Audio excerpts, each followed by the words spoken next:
Well, greetings and salutations. I hope everyone's having a great day. This is Rick and welcome to my allotment.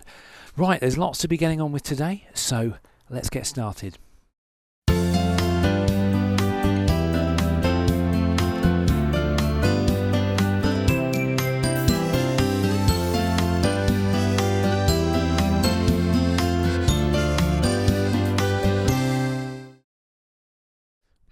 Now you may remember from my last video I chopped the tops or the growing tips off all of these tomatoes because I had no tomatoes on them. I just had a few tiny little ones, but it was all growth and no fruits.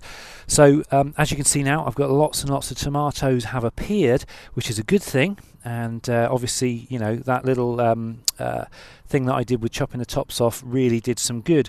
Unfortunately, all the tomatoes are still green apart from a few. So what I need to do now is to cut away a lot of the leaves in order to let the air and the light get to the tomatoes. So hopefully, they can redden off nicely. So I should be doing that very shortly. I've also got a number of growing beds that really aren't doing what they're supposed to, so I'm going to start clearing them and preparing the soil ready for next year's growing. But before I do anything else, I want to show you this. This is my neighbour's plot, and look at the size of this sunflower over here. I spotted it on the way in. How amazing is that? That is about 1.5 foot across, maybe even 2 foot across.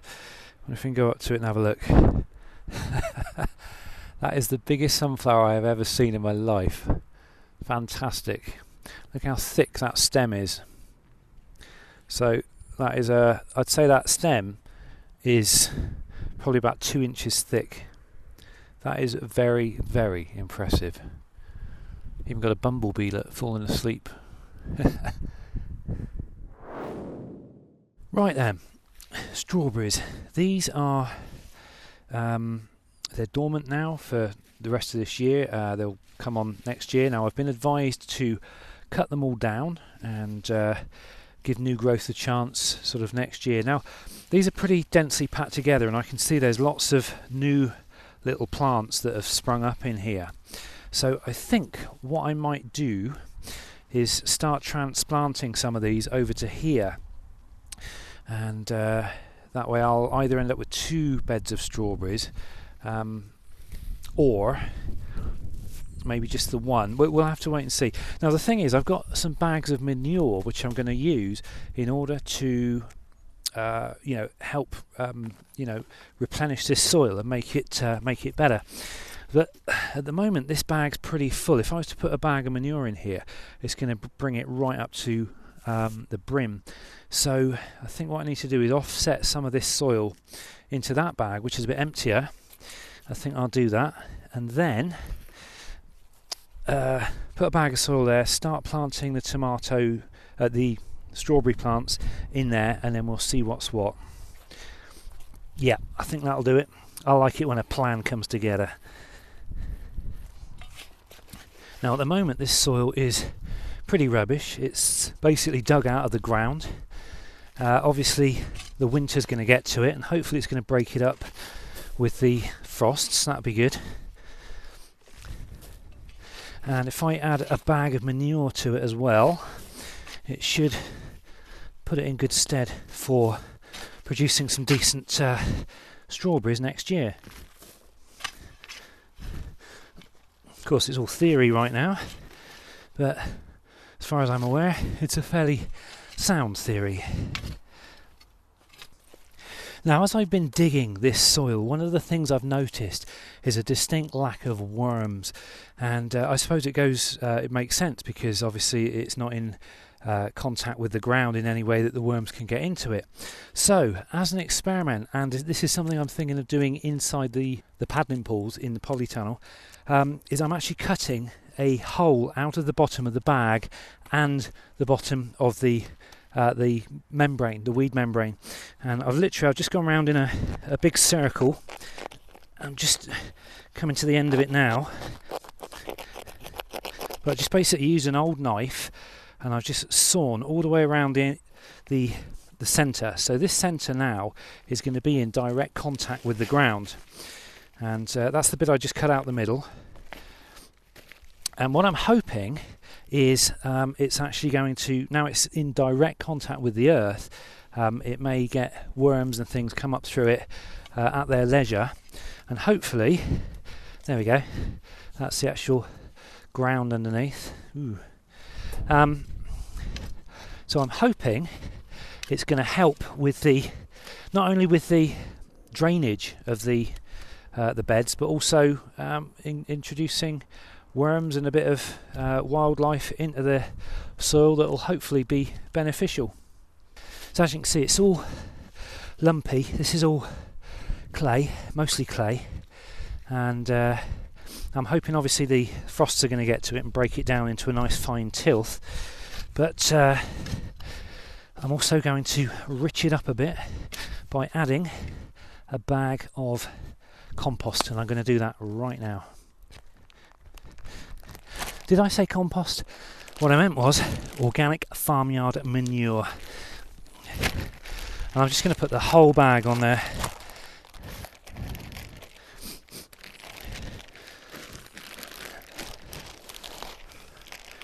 Look at that.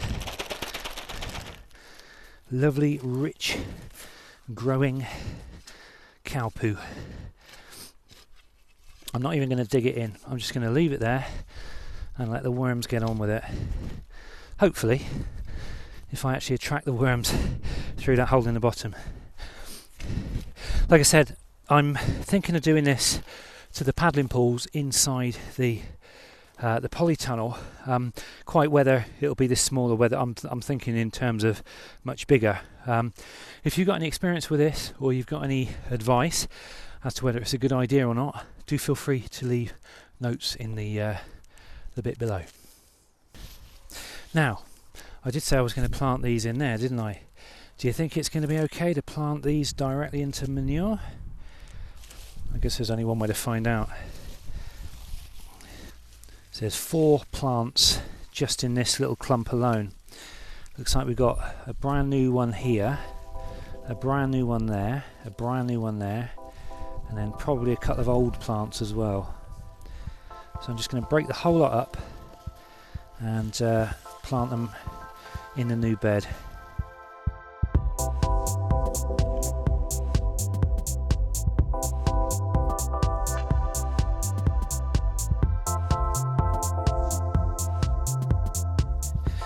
Right, this is too full to just add another bag of manure to, so I'm going to need to clear it. I think what I'm going to have to do is I'm going to raise all these plants up, just lay them down there for the time being, take a few shovels of soil out of this to bring the level down, and then put a bag of manure in it and then replant those tomato plants, and then hopefully I'll end up with 2 growing beds of tomatoes next year, and with any luck they'll be a lot better quality than the ones I got from the beds this year. If they're not, I might just have to completely rethink my strawberry strategy. I've been calling them tomatoes, haven't I? You know what I mean, strawberries.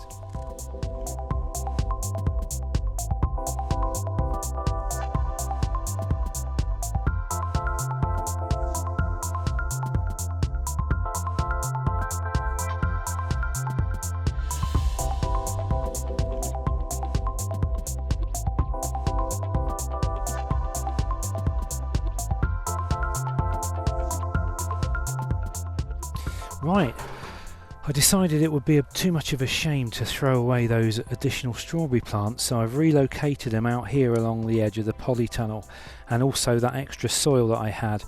So obviously it's up to them how they do. I'm just going to chop them off, and we can keep an eye on how they do next year. I must admit, everything I've tried to grow along this border has not done very well in the past, but strawberries are pretty hardy, they're pretty prolific, and they do come fighting back, so I'm hoping I might get a little crop of strawberries along here as long as I don't run them over in my van each time I drive by.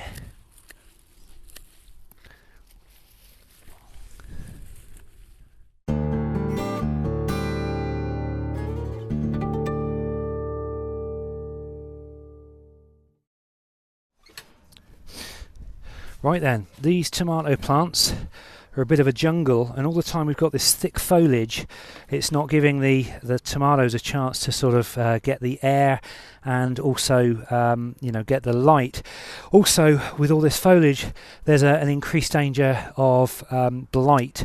So what I'm going to do now is I'm going to start chopping away all of the extraneous foliage to try to give these tomatoes that are here a fighting chance to see whether or not they can fill out before it's time to pack up on the tomatoes altogether. So basically anything with tomatoes on, I'm just going to leave, but all of the foliage, or pretty much all of the foliage, I'm going to cut away now.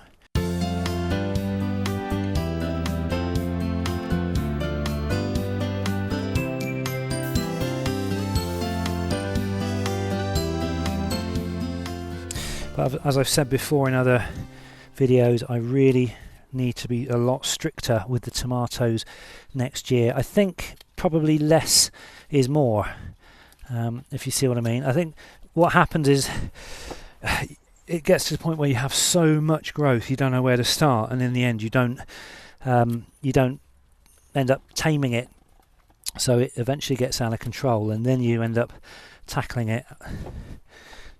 Oh, how annoying. Look at this. These are my cabbage seedlings. I've just noticed they're covered in caterpillars. Damn. Oh well, I shall have to... I think I'm going to give up on the brassicas this year altogether because they've been an absolute disaster. The amount of caterpillars and cabbage white butterflies attacking everything. It's been an absolute nightmare. And I'll show you those cabbages up there in a minute. Because they're all they're not looking great at the moment. I may have to harvest those today, or what I salvage, I think would be more the appropriate word.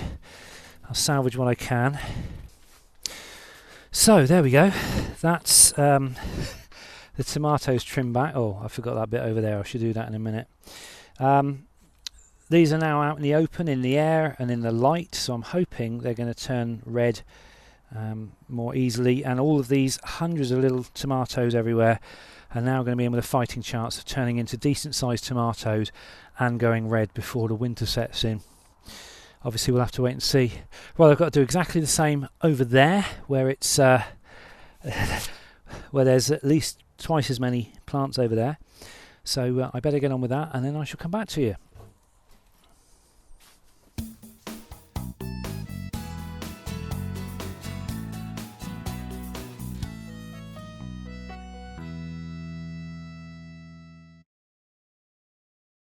So there we go, that's all of the tomato plants trimmed back now. It took almost an hour to do. Fingers crossed in the next few weeks I should get some decent tomatoes. Now the grapes are black. They've finally gone black, so I mean that tells me that they're ripe and ready for picking. That's the theory, but when I tried some of these last time I was here, they weren't very nice. Let's see if I can find one here. Now they're a lot sweeter than they were. They're quite edible actually, but each grape has got 2 seeds in it, and the outer skin is very much like a sloe. If you ever stuck your tongue on a sloe and you get that incredible dryness, I don't know whether it's that white powder on the outer edge of the berry, or the grape rather, but I don't know what it is, but there's this almost sloe-like dryness. It's not as bad as a sloe. I mean, sloes are pretty, really dry, but it's just enough to sort of not make these enjoyable as edible grapes, if you see what I mean. So I'm not entirely sure what to do with them. I'm just going to keep them growing for now, and if you've got any ideas, I mean, I've given up on jams and things. I'm trying to stay away from all the sugary stuff. So, I don't really want to make jams. There's not enough here to make any wine with them. and to be honest, I'm trying to stop drinking wine. And also brewing your own, it's a massive pain in the rear to do. To be honest, it's better to just go out and get a couple of bottles when you fancy a bottle of wine. But I don't know, my thoughts about growing your own wine change with the seasons, but to be honest, no, I don't really want to make wine out of them. Let's just try one of these from this bush over here. Oh, no, they're still really sour. So anyway, if you've got any ideas or tips on what to do with these grapes apart from give them away, do feel free to let me know. On to the tomatillo and the sweet potatoes. The sweet potato slips are still growing more little tendrils, so I need to just chop the ends off to stop them growing, because all the time they're growing they're not putting energy into the tubers, from what I understand. Now I have to make an observation. Let me see if I can get the camera in there. Oops, without dropping me tripod. Now here you can see a tendril that I actually buried, and it's in there pretty good, and I think it's actually started to grow roots. Look at that. Hopefully you can see that. So whoever suggested to bury the tendrils, it really has rooted in. Now I don't know whether that's going to actually produce tubers or whether it's just going to make for an all-round stronger plant, but I think in future, if I do grow these again, I will bury at least some of the runners, just to give it some extra, because obviously if it's got roots there, then it's feeding the plant. So I think that's probably a good thing.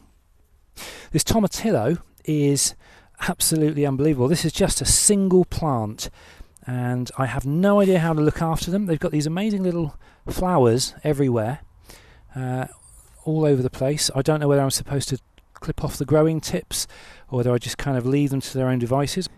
Now what's happening is these flowers are turning into these little lantern type things, and I'm presuming at some point they will turn into tomatillos, unless of course they are female, because you get male and female flowers, don't you? And it's the female that have the bulbs behind them normally, which is actually the plant. If this sort of grows in the same way that perhaps a cucumber or melon or marrow would grow, but I have no idea what I'm doing with a tomatillo. So if you've got any ideas on how I can look after this, and if there's anything I need to do feel free to let me know.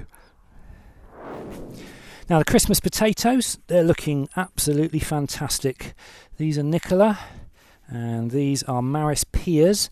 And no, that isn't a spelling mistake. Maris Pear is an actual brand of potato. Maris Pear, basic seed potato, Solanum tuberosum, class E. And so I think somebody mentioned on my last video that Maris Pear must be a spelling mistake, and I think they must have been thinking of Maris Piper. But as far as I'm aware, there are several different Marises. So not quite sure I mentioned that, but there we go. And the same goes for the ones out in the buckets outside. In fact, I think I need to earth them up sooner rather than later. In fact, I'll probably do that today before I go home. I've only got one bag of compost and several bags of manure, so I think I'll mix the compost with the manure and just top all of these buckets up. So that'll be it then. I can just walk away, forget about them, and then hopefully Christmas I should get my Christmas potatoes. Now, cabbages. When I checked on these 2 weeks ago, they were fine. Well, there were quite a few of them were fine, but they're all starting to come under attack now. So this one, I have no idea what's going on, but it's literally fallen in half. It's like broken in half. This was a good cabbage, and obviously it's now exposed to the elements and it's starting to rot.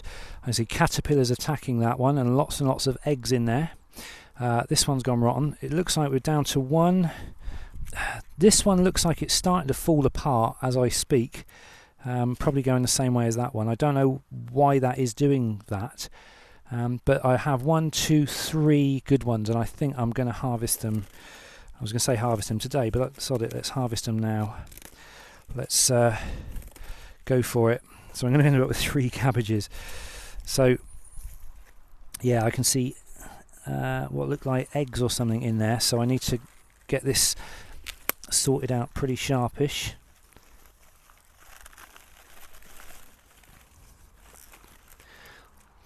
Ooh. Oh, it's not eggs, that's seeds. Okay, so there we go, that's a really firm, nice cabbage. I think, like I say, if I leave the other ones in here, they're just going to end up going rotten, so I shall harvest what I can. Let's get this net. Obviously his net was blooming useless, didn't do a thing. Because obviously, mind you, the cabbage white's been absolutely prolific this year, and I think they're the ones responsible for all the creepy crawlies. Oh, and a snail underneath, blooming thing. Go away. Okay, that's 2, and this one, it's a bit on the small side, but it's okay. It'll do. There we go. And there we go, that's 3. So that's 3 cabbage. I really don't fancy that one. It's been eaten yeah, it's got lots of creepy crawlies on it, and the rest is just kind of gone. So never mind, that's okay.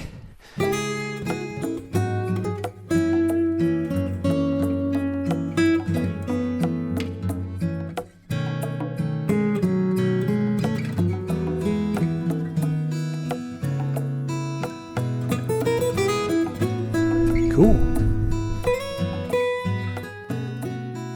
Right, last week I showed you the weeds that were growing here, and they have gone mental. I actually forgot when I was here the last couple of times to weed this amount, this area, and they've absolutely gone mental again.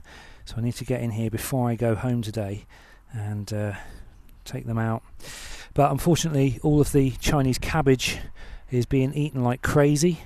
You can see here, this is the problem. We've got just hundreds and hundreds of these tiny little caterpillars everywhere. Now, once again, I don't know whether that's the cabbage white that's to blame, but the cabbage whites have been absolutely prolific this year, and I presume these are cabbage whites. So pretty much all of the Chinese cabbage is not going to be much good. Same goes for the pak choy. You can see it's been absolutely chomped on. However, I am hopeful about the beetroot and the peas, so I'm probably not even going to bother weeding that stuff over there, because there's absolutely no point. And all I need to do is just get the weeds out from the beetroot and the peas. But this has been confirmation for me that next year I am going to go back to covering this area up. This was just a little experiment to see how I'd get on, to see whether I'd taken care of the majority of the weeds by covering it up during the spring, but unfortunately no. Now I am reminded regularly that weeds are a constant and prolific ongoing issue. Well, that's great if you're a full-time gardener, but like I say, I've got a FAF scale to worry about, and weeding for me is too high on the FAF scale, so I'm doing everything I can to avoid weeding. And if I do weeding, then it has to be in small small zones like the 1-ton bags, because you've just got this area to do your weeding, and you can do it very quickly and easily. When you've got huge expanses of open earth, then weeding can take you the whole day, and it's just something I'm not going to get involved with, and it's something I just don't want to I'm not going to go there. Yep, life is too short to spend hours weeding. I know there's lots of keen gardeners out there that do it, and they just kind of get on with it, but I'm afraid I'm not one of those people. Now, the runner beans have not been picked for about 4 days. I took a massive carrier bag full home literally about 4 days ago, and it took me ages to top and tail them and then string them and then slice them up, and then I put them all in the freezer in little portion bags. So anyway, I'm going to have a little harvest today, and that's the thing with runner beans. I think if you're a beginner and a bit like me, and you want to grow a crop that's easy to grow and you're pretty much guaranteed a really good harvest, you can't beat runner beans. The crop that you get from them every year, I think whenever I've grown runner beans, I've just always had this massively successful crop, and you end up with pounds and pounds and pounds of food. And I've had probably in the region of, I don't know, 40 pounds already off of this. I'm purely guessing that, but I've just taken carrier bagfuls and carrier bagfuls home, and they just keep on growing back again and again and again. It's just fantastic, and I think I'm going to end up carrying an entire carrier bagful home again today, which means I've got to stand at the sink and de-string them all. Let's go and put these on the table. Okay, this is going to be my whatever crop I take home with me today. I'm going to lay it all out here just so I can get a good look at it. Got some tomatoes that are ready to go.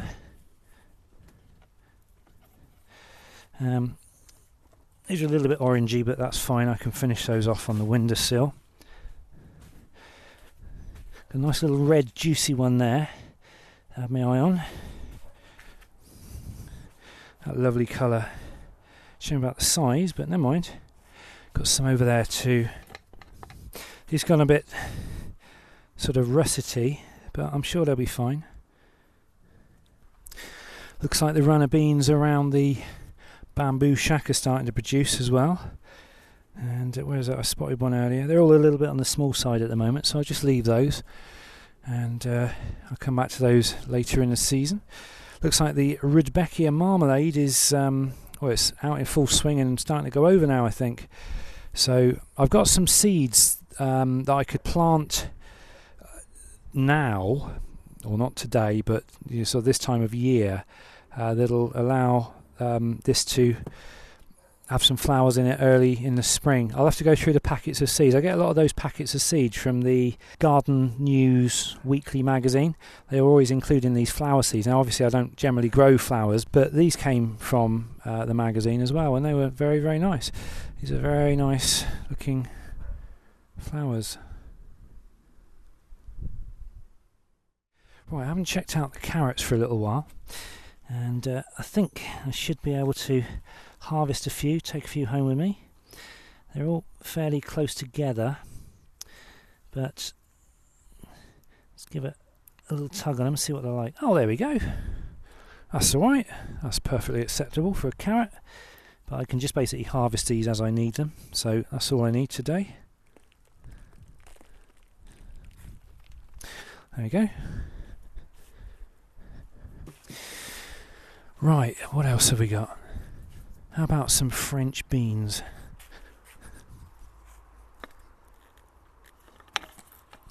Got a big French bean plant out here, and it's got some French beans on it. To be honest, these look just like runner beans. Wow, these are huge. Okay, can someone please tell me what is the difference between a French bean and a runner bean? Because to me they look exactly the same. There's absolutely no difference. In fact, obviously if I put those in the same pile I'm not going to be able to tell the difference, but if I look inside, that's the runner bean. Look inside there, that's the French bean. Absolutely identical. There's absolutely no difference there whatsoever. So what differentiates between a French bean and a runner bean? Because I just pulled that one off of a French bean plant, and that came off a runner bean plant, and I have no idea what the difference is. So that's it for the end of this episode. Thanks for watching, guys. I hope you have a great rest of the day. No doubt I will see you in a future allotment video, or any other video for that matter, because don't forget the RickVanMan channel is a variety channel, not just an allotment channel. But you knew that anyway. Anyway, I'm out of it, guys. Thanks for watching. Have a great rest of the day. Take care, and I'll see you in the next episode.